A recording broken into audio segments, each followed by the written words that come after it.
Good afternoon. Hey guys, my name is Melisa Alaba, your breakthrough coach, money healer, and group practice owner at VisionWorks Counseling and Coaching. How are you guys doing?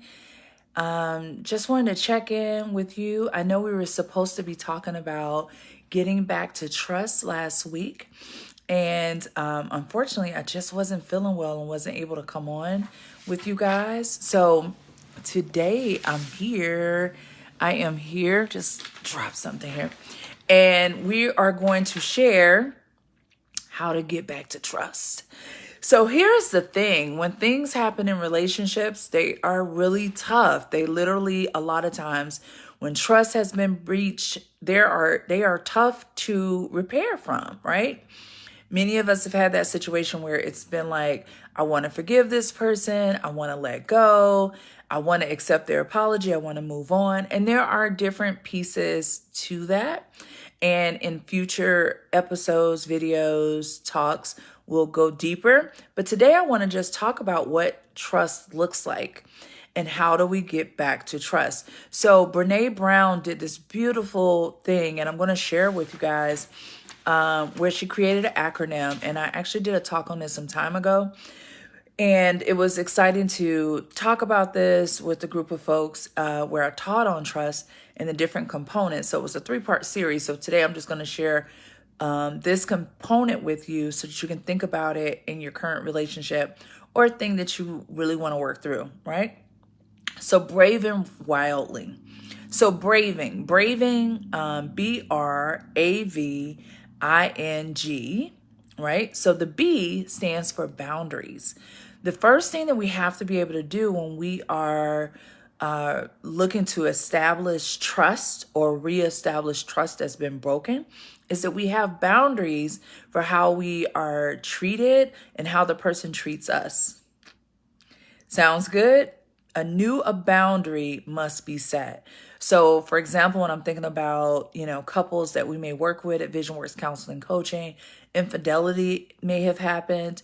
And that could also be, it could be where it was another person involved. It could also be financial infidelity, right? So spending or something like that has happened where the other partner did not know.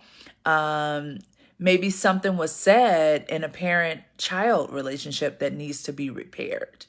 So we set a new boundary that this thing is not going to happen again, or this is what the new protocol will look like when this feeling arises. So instead of you reacting or responding this way, we now are going to react and respond this way. So a new boundary. Number 2, the person now has to be reliable. So in order for trust to be reestablished, I have to be able to trust and believe what you say. And so you have to show up reliable, doing the things that you promised that you were going to do. I get to watch you for a moment. A lot of times when we talk about forgiveness, a lot of people want blind forgiveness. It's over. Let it go. That was 10 years ago. Nope. In reestablishing the trust, now I can let it go. I can forgive you. I can forgive myself for holding on to it, but I don't have to keep re-entering into a covenant or a relationship with you when you've shown me that you're not reliable, when you've shown me that I can't trust you, when you've shown me that you have no boundaries. So a big piece of reestablishing trust and getting back to trust is you have to be reliable for your word. Next thing is accountability. We have to be accountable. Someone has to hold you accountable for what you said. Your partner gets to do that. Your parent or your child, whatever the situation is, gets to do that. You have a situation at work. Maybe you got an anger problem. I don't know. Maybe it's an issue where you show up late constantly. It could be anything. Someone gets to call you out on that, and now you are accountable. You must be accountable for the way you show up now. So that is the A. And then the V, when it comes to reestablishing trust, is the vote. The vote piece is us being integrity with each other and me keeping your secrets. Me, like whatever you tell me in confidence, it stays with me. I get to have that in an intimate relationship. I get to have that in a deeper friendship. It gets to be between you and us, you and I.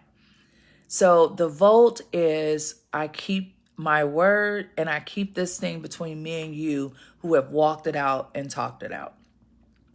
Integrity. So integrity. So integrity is, again, are you accountable for what you say and what you do when no one is watching? That's the deepest type of integrity, definition of integrity I could give you. Who are you when no one else is in the room with you? That's how I know I really can trust you, is how you show up. You have forever had a change and a switch in the way in which you show up, that I no longer have to watch you, constantly ask you about this thing. You now are walking in integrity and you do the things that you need to do even when I'm absent. So integrity. Non-judgment. So that is the end, non-judgment. And with non-judgment, what we're really saying is I get to ask for what I get to ask for. So when I used to see married couples, I don't see couples anymore, but when I used to see, unless we're doing financial stuff together in my breakthrough work, but when I was seeing them in a marital relationship, this non-judgmental place, like when we're talking about, staying together and things like that, that non-judgment piece was the idea that I get to question and ask questions about things I'm not clear about.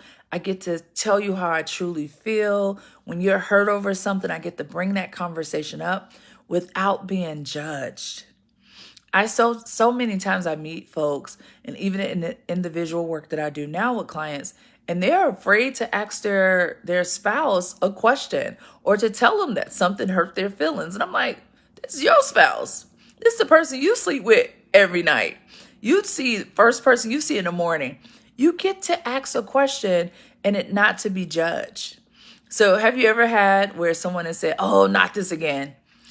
And then in communicating, or like, are you bringing up this topic again? Obviously, there's something there that's not clear, or some other pieces of this, right? Maybe that person is not showing up reliable. Maybe that person is not showing up with holding on to that new boundary and keeps trying to push the boundary. But that's a lot of times when we get to that piece of questioning and wanting to repeat old situations and things like that, because we haven't gotten the clarity that we really need to go forth, or haven't gotten that solid feeling that I can trust you again. It hasn't been shown through our actions. And then the last thing is just being generous, right? So in building trust, we get to be generous and understanding that we get to look at the best of who that person is. I often when I'm talking to couples, when I'm working with folks individually, and they're thinking about someone, their loved one or whatever, I always talk about people in your household are your inner circle.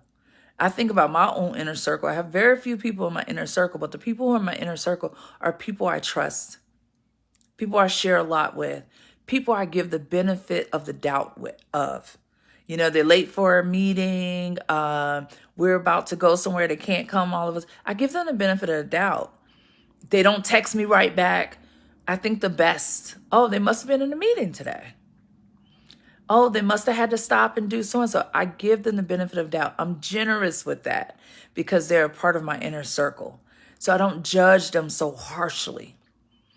So those are the ways in which, when we're thinking about building trust, is that we start to think about our inner circle in a different way. We ourselves lend ourselves to a different way of thinking when it comes to how we show up, but also in a way in which we ask for what we need. You get to ask for what you need to feel safe, to feel secure, because trust is so very important when we are establishing these amazing relationships. So this last part, when I'm thinking about getting to trust, is you want to be open. Here's just some tips. Want to be honest. You want to make sure you're tuning into the person. What exactly are they saying? What exactly are they desiring and needing? Again, taking accountability for your words and for your actions, and have fun with it. Listen with new ears. Sometimes when things like hiccup or don't go well or there are disagreements, like all of us want peace and all of us want joy. But when things don't go well or go as planned, these are perfect learning opportunities to say, what is something here that is happening that I can get a lesson from? Was I having a bad day? Was that person having a bad day? How can we reset?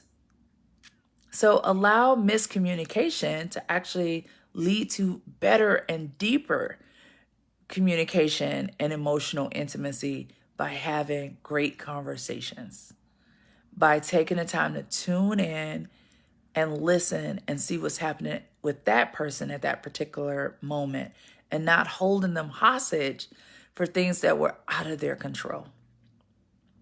All right, awesome, guys. I just wanted to stop in for a few minutes and share that tidbit on rebuilding trust and getting to the relationships that we absolutely desire and love. Hope you guys are having a great Monday, and I will talk to you soon.